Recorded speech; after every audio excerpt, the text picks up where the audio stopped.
if I can ever get into this. I have done this before.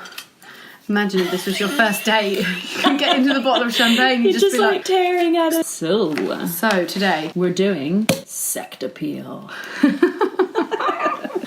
Who doesn't love a bubble? Who doesn't love a bubble? So today, Sekt, German Sekt. So the sparkling wine of Germany, let's say. Right. All the sparkling wines of Germany. All of them in one category. Yeah, so what is Sekt? What do you think of when you hear the word Sekt? I think of Henkeltrocken. I think of airplane Sekt. I think of When have you had airplane Sekt? Lufthansa or something? I guess I just always just imagine. I think it's just those tiny bottles with the little screw cap plastic things. I don't know. It's like gas station wine. It is a gas station wine, a German gas station wine. What? Yeah. What? That turned into, I don't know what happened. I was trying to say yes right. In French, but you're like, what? Oh my God. What? My language skills are failing. For those of us outside of Germany, what is Sekt? Because people aren't really drinking it so much. What is Sekt? So here, obviously, it's widely spread, and also Sekt anyway represents a number of different things depending on your sort of entry into it. Cheap, like you said, gas station wine, and also really special, high quality, long, well aging wines that are made to last and very, very complex and interesting. But what is Sekt? So a sparkling wine that's very loosely controlled, because as we've said, it varies, and the reason why it varies so much in quality is because it's so loosely controlled. There aren't the wine laws in place like there are in regions such as Champagne, where it's very, very highly controlled in terms of what grapes you can use, and the production method is very, very tightly controlled with minimum aging and which is crazy considering how much regulation goes into regular German wines, that it's a bit fast and loose when it comes to Sekt. Yeah, it's really surprising when we look back at the history. The Sekt history, 1826 being the first year when the first Sekt production was established, or the first sparkling wine house in Germany, and very competitive with the Champagne region in France. Yeah, and we were reading earlier that there was a little bit of back and forth between the French and the Germans in terms of helping each other along. Like, it the Germans would go to France? It said a lot of the Germans were learning from champagne producers and taking it back, but also you look at a lot of the champagne houses that we even see today, Mumm, Krug, Bollinger, they're all actually German names. Right. It's very much like the British royal family. Yeah, right. The Germans are everywhere. Yes. The Franks are on the run. There was obviously this shared knowledge bit that was crossing borders, because obviously not very far between Champagne and the German wine regions, because most of them are on the western part of the country. So that was one point. And then it was this competition of the classes in a way, or different sparkling wines were associated with different classes. So the higher classes were purchasing champagne and drinking champagne, because champagne was 3 times, 4 times, sometimes 5 times the price of a bottle of Sekt. Has anything really changed? Well, I mean, in terms of the cheapest champagne to the cheapest Sekt, you're probably right. Maybe 3 times difference, maybe 2 times difference now. And I think that champagne still does have a classist. People that drink champagne champagne is delicious. Let's not dog on champagne. The brand of champagne and what we associate with it. It's luxury. It's luxury. It's celebration. Right. It's all of those things. And I think that we forget sometimes that other sparkling wines can be just as festive, just as delicious, and sometimes more interesting. If you fancy trying something new with your friends. Sekt, also other French sparkling wines, other sparkling wines from other regions. Which brings me to ask about, I guess it has counterparts in other countries. So what would you most compare? Like production-wise? I think Carver's the closest thing, because in terms of this huge disparity between the cheaper end and the higher end, and how confusing it is for the consumer, for all of us that are drinking it, how hard it is for us to find and separate the good to the cheap stuff if we're not just looking at price. And I mean, price is the main teller of it. That you know, if you're buying a bottle of sparkling wine at £6-7, €6-7, under 10, you know, it's not going to be aged for a long amount of time. Maybe it's from a larger winery. All of these little things that would factor in to be able to obtain that very. But I think Carver's the closest thing, because it still needs a little bit of support in being regulated, or at least communicated of how do we separate from like the lineup of wines that we have today, which I think are 3 of the best German Sekts from 3 very, very good German producers, to Rotkäppchen that you find in every single supermarket, every single späti that empty bottles over the street every weekend. You know, so how do we separate from that if we don't know? Right. Yeah, of course, because there's not much regulation. There's been some sort of internal regulation, which is the Winzer, was it the... Winzer Sekt. Yeah, which we're seeing now at the Christmas markets with even Glühwein, right, which we'll discover more next week. But we see that you see Glühwein and then you see Winzer Glühwein, which is meant to be a little bit of a step up in quality, and it's usually drier as well. They don't add as much sugar to it. Funny. They're just like, oh, the fancier you get, the drier you like. Or maybe the wine is better, you don't need to just drown it in sugar. Yeah, true. But I guess this Winzer Sekt, this naming of it is the internal way that winemakers are showing that their wine is better quality than the regular old Sekt. And I guess the only thing that's different about Sekt to Cava, if we drew that, I drew that comparison between Sekt and Cava, the only thing that is different is Cava always has to be made with the traditional method, the champagne method, whereas Sekt does not. There's also a few different categories for Sekt, so there's just the generic Sekt, then there's the Deutsche Sekt, we've seen that Sekt BA, which is also known as Qualitätsschaumwein, like quality sparkling wine. And each of them sort of get a little bit more restricted, but still, again, if you're not plugged into those tiny little differences in the names, how are you going to know that? Exactly.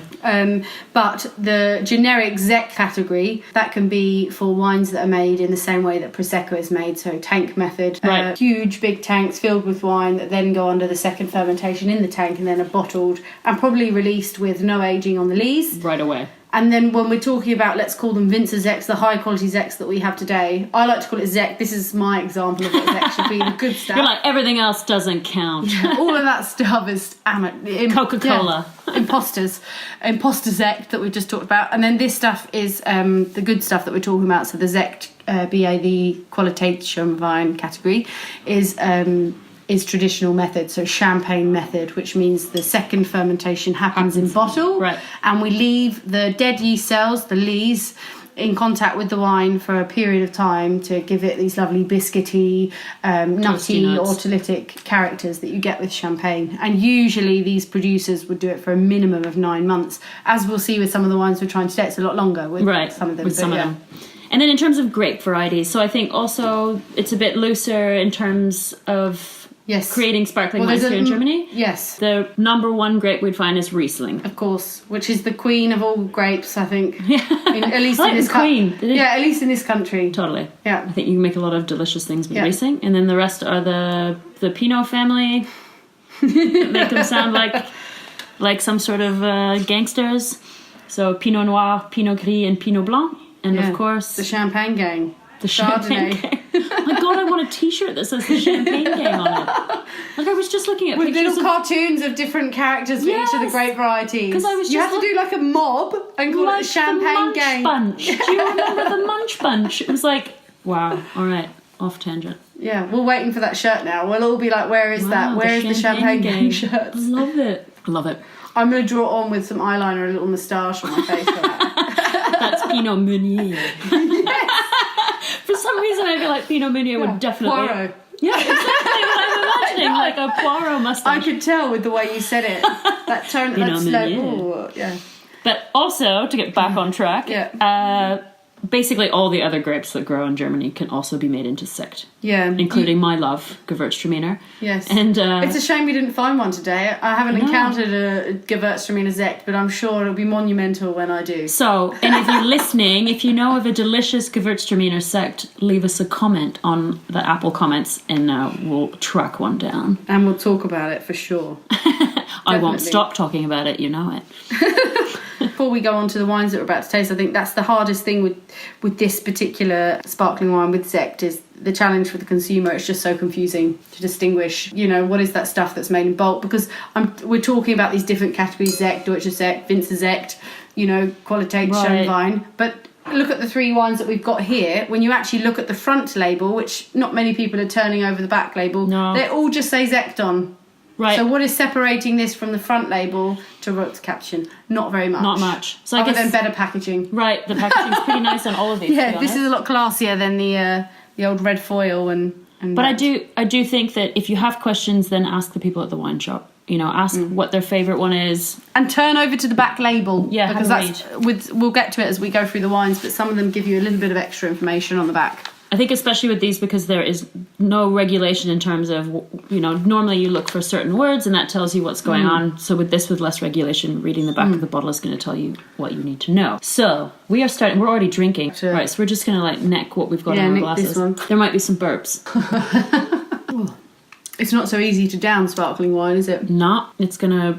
As long as it's not like the Coca-Cola with Mentos situation. What do you think? I think, well... Oh, this is drier, though. Yeah, it's really dry. Okay, let's start with that, then. So we didn't need to neck that, but we're going to go back to it. Nobody knows what was in the first glass, Gwen. We could have recovered from that without them knowing. It's all right, I don't mind. Not tattooing tomorrow. So the wine that we have is Ökonomierat Rebholz, Riesling Extra Brut, obviously Sekt, 2013. 13. Yes. Yes. Coming from Pfalz. All right, let's have a sniff. And this bottle in particular is very helpful if you speak German.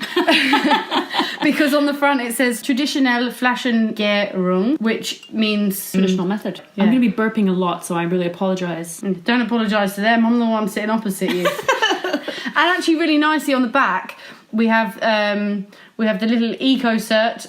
So I actually just checked this before, but they are farming organically, if that's interesting for anyone. And it actually says Bio Sekt on the back, so that might be for some people a little mark of quality. I would say also the fact that it says it's bottle fermentation there means that they're making traditional methods. So that would also be a point of quality. I'm actually glad we're. I don't different, yeah. Very different. And very nicely they've put the disgorgement date on the back, or at least the month. So this was disgorged in October 2017 as well. For those who want to geek out and find out when it was taken off the lees, that's very nice. So 4 years? Yeah, we'll assume from the disgorgement date being October 2017 that it's had at least sort of 3.5 years on the lees, maybe, so that's also why we're getting quite a rich texture, even though it's very dry. On the nose, definitely that Riesling quality. Yeah, totally. It's quite limey, actually, on the nose. Yeah, it's really clean smelling, too. Yeah, it's limey. You're getting those toasty flavours, those yeasty flavours.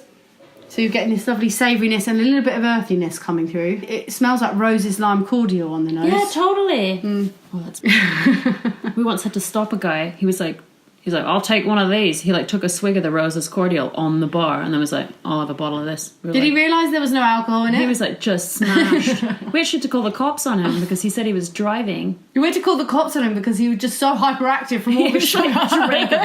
He just necked half a bottle of Rose's lime cordial. There's a madman in the bar. He's shotting alcohol-free drinks. He's gonna swig some Rose's lime cordial and then say that's what I want. Delicious. Let's give us some of that. It's one of ththose things where you hope he's with people who love him that are around to witness the shotting of Rose's lime cordial. Sadly no. Oh no. The lone wolf. The lone limey wolf. Oh my goodness. Yeah. This is totally something I would just drink by itself. Happy as a clam. It's quite bracing, this wine, in terms of the acidity. It's like when you walk out onto the beach and it's in the bitter winter and just whoa. But it's really nice, so I like it. Yeah, it's got that really good acidity, super dry. Yeah. But actually quite... There's a lot of texture and there's a bit of weight there, which is surprising. When I first tasted this, I expected it because it was extra brut, because it's got low levels of sugar in. For an extra brut sparkling, it says up to 6 grams per litre. Could be a lot less, and it feels like it's less because it's very, very dry. But I think that's what's nice about Riesling is even when there's hardly any sugar left, you still have this feeling of sweetness because of the flavours.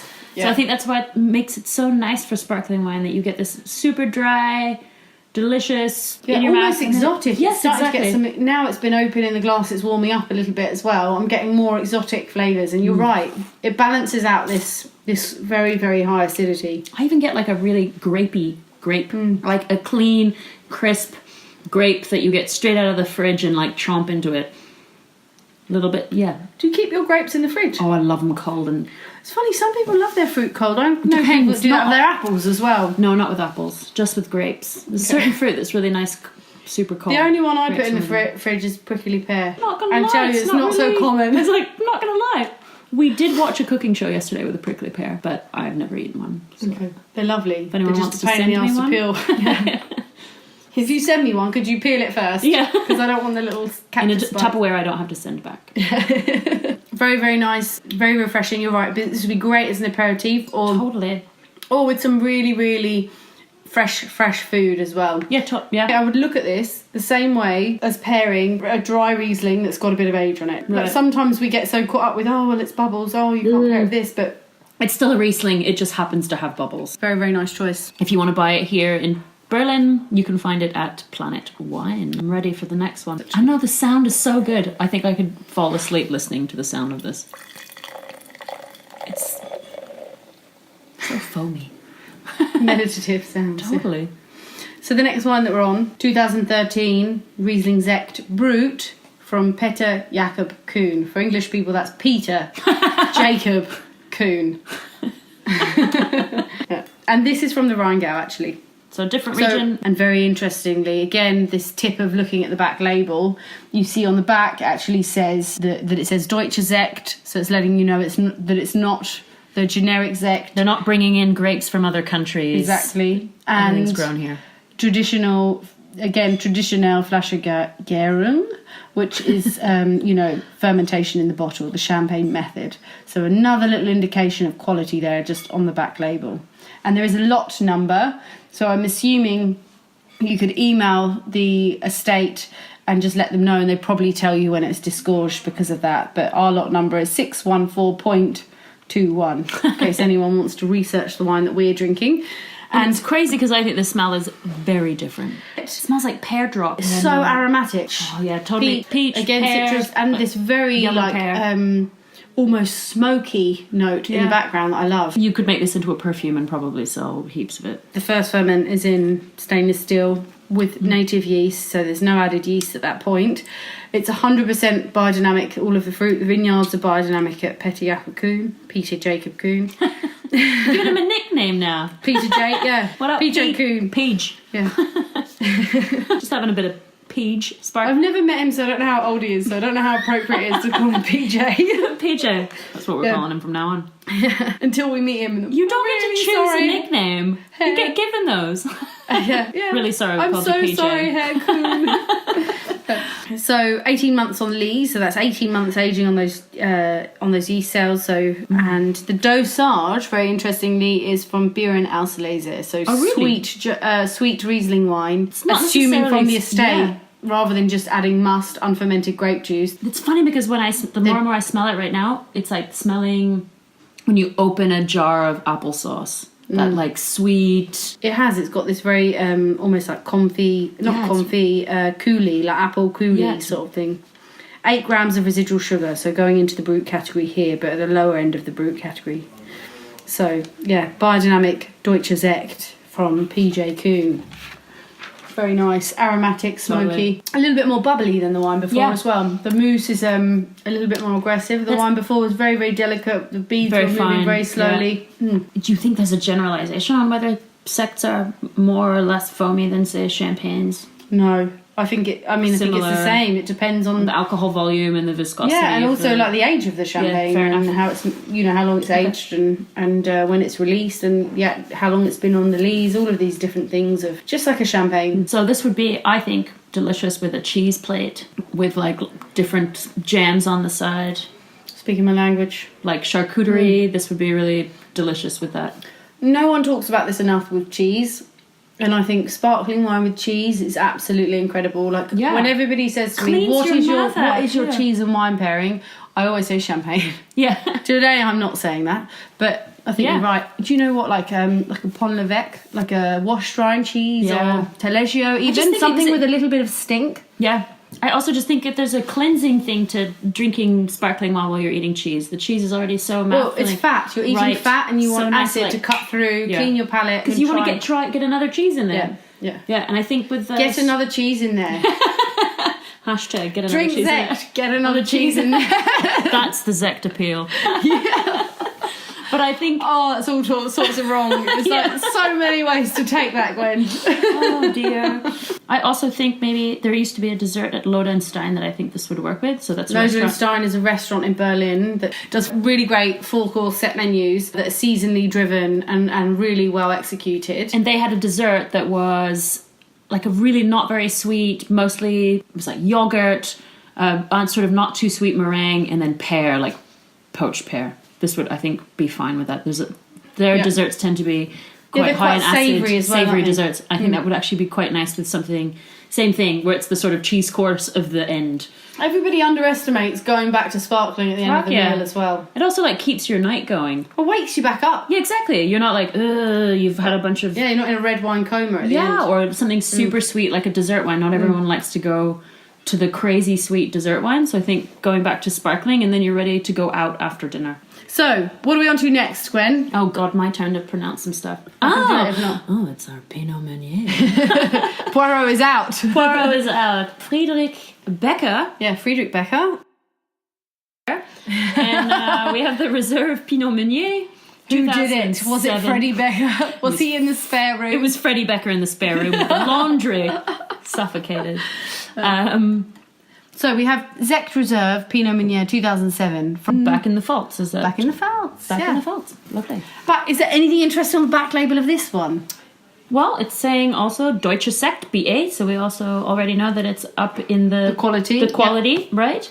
And then it's saying a bunch of stuff in German that I'm not sure, but it has Pinot Meunier in big letters, so we know that that's the grape. And then it's also done in the traditional Flaschengärungsung method. Hergestellt. Probably totally destroyed that. No, perfect. There's a lot of other information. Here we go. I think it's on the lease for 108 months, do you think?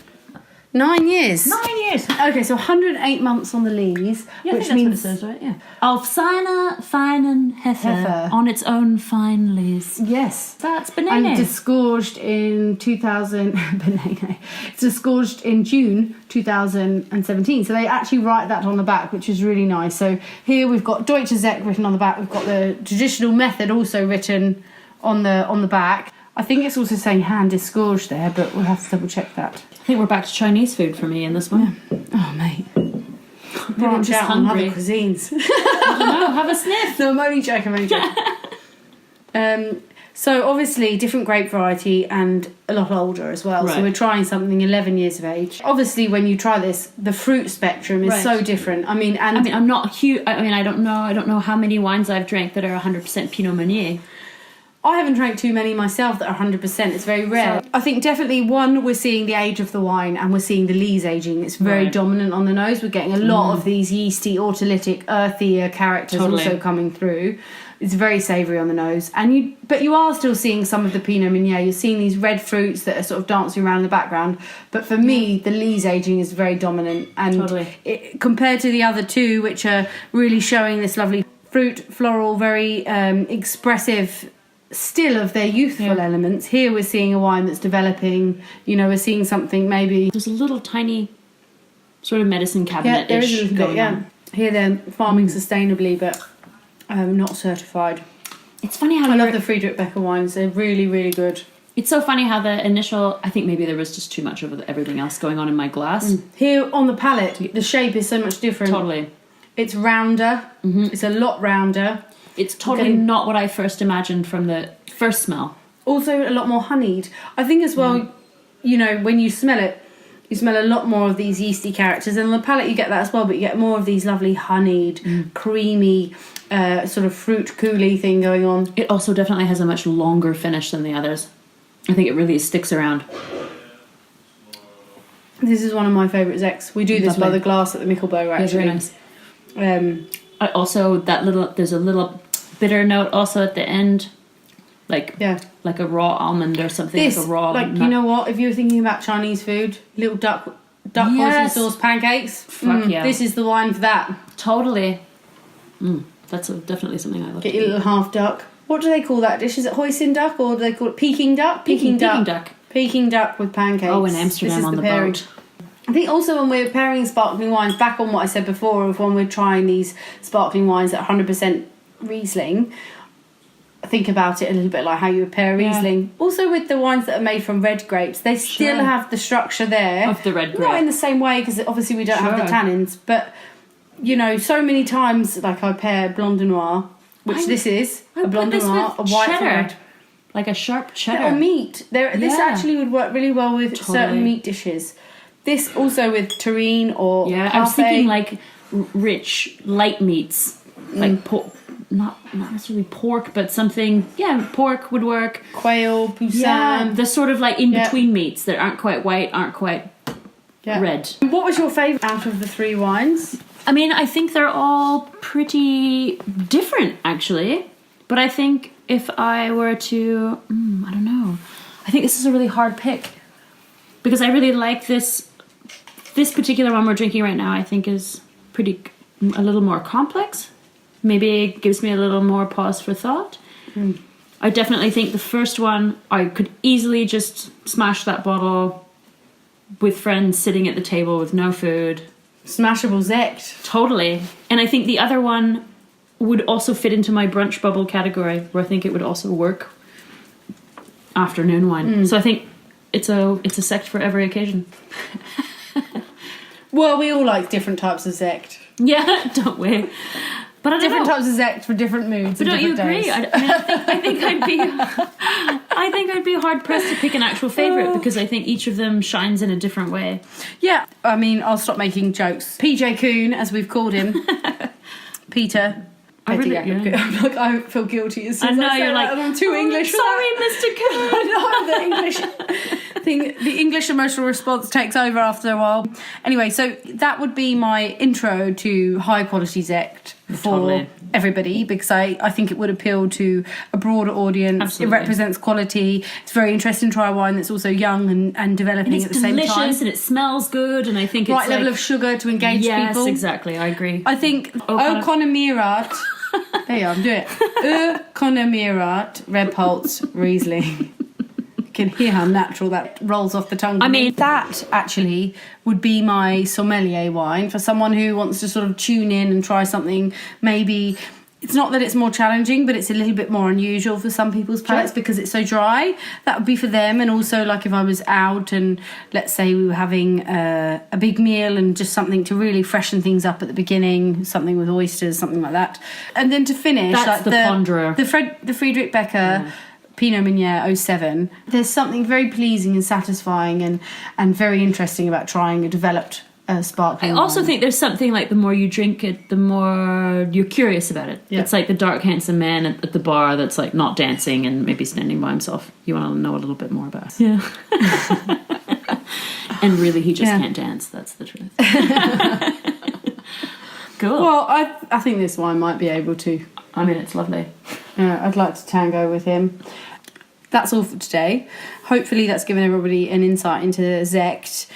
Any feedback, any tips, any Sekt tips? To find us on Instagram, you can find us at juice.podcast. And if you want to find us online at our own website, that's juice.show, with some tote bags on there and also a list of all of the episodes, a little bit of extra information about us, and our email address in case you wanted to contact us directly. We're also on Twitter as well, so those who are on there, we're on there as Juice Wine Podcast, so just seek us out. Cheers, Gwen. Cheers. Cheers to Sekt Appeal. Sekt Appeal.